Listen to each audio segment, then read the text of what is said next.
That which is visceral also often does not sink in to those who have watched a debate until it is long gone in the past, until the debate itself is long since finished. We may have seen that tonight. We certainly saw it last week with that issue of John McCain not looking Barack Obama in the eye. We might have seen it late in this debate and from an unexpected source, when Senator Biden began and brief to talk about the tragedy that afflicted him and his late first wife when he was 29 years old. But the notion that somehow, because I'm a man, I don't know what it's like to raise two kids alone. I don't know what it's like to have a child you're not sure is going to make it. I understand, as well as, with all due respect, the governor or anybody else, what it's like for those people sitting around that kitchen table. And guess what? They're looking for help.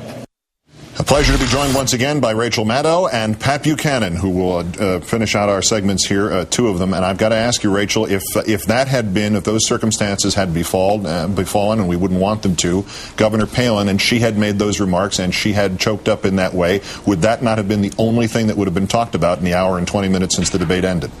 I'm not sure if we've progressed as a country and as a culture to where a show of emotion by a woman is forgivable. I don't know if we've come that far until it happens again after we saw that happen to Hillary Clinton in the primaries. I guess we won't know.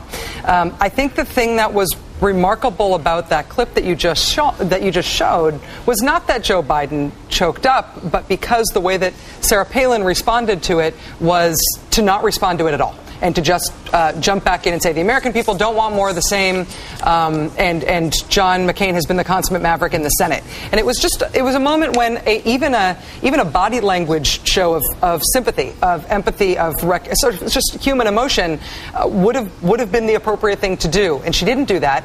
And because so much of her appeal lies in the way that people receive her, how likable she seems, what her personality is like, I think that's a problem. I just personally, anecdotally, and this is not at all scientific, I got a number of emails and text messages from just people who I know personally who responded to that moment as if it was a bad moment in terms of their connection with her.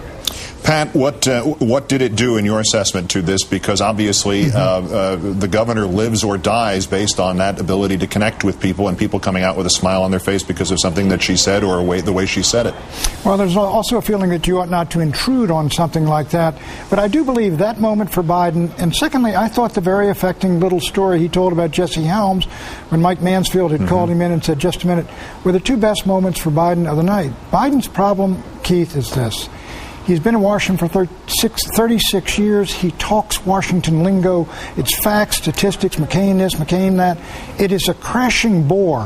Whatever you say about Sarah Palin, there is a tremendous freshness to her language, to her use of phraseology. It is different. It is new. Her personality, she's got a tremendous smile.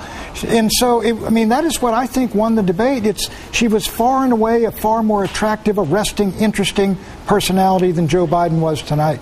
Pat, do you worry about the nature of debates, though, if the candidate does not choose to or does not have to answer the actual question that was asked of her a couple of times, or him a couple of times in a debate? Perhaps that's the appropriate way to do it. But is it not somehow outside of the game, outside of the rules, to just pick which ones you want to answer and the way you want to answer them?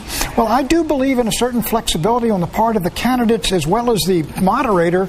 And so I think she seized upon that. And Biden could have done the same thing. Biden changed his game plan right in the middle. You could see suddenly he said, I've had enough of this.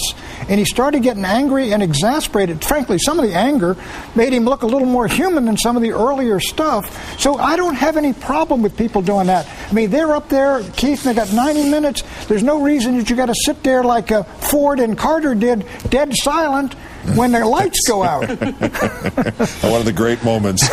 Stand by, Pat. Stand by, Rachel. The reason I didn't go into political coverage right out of college was that moment right there.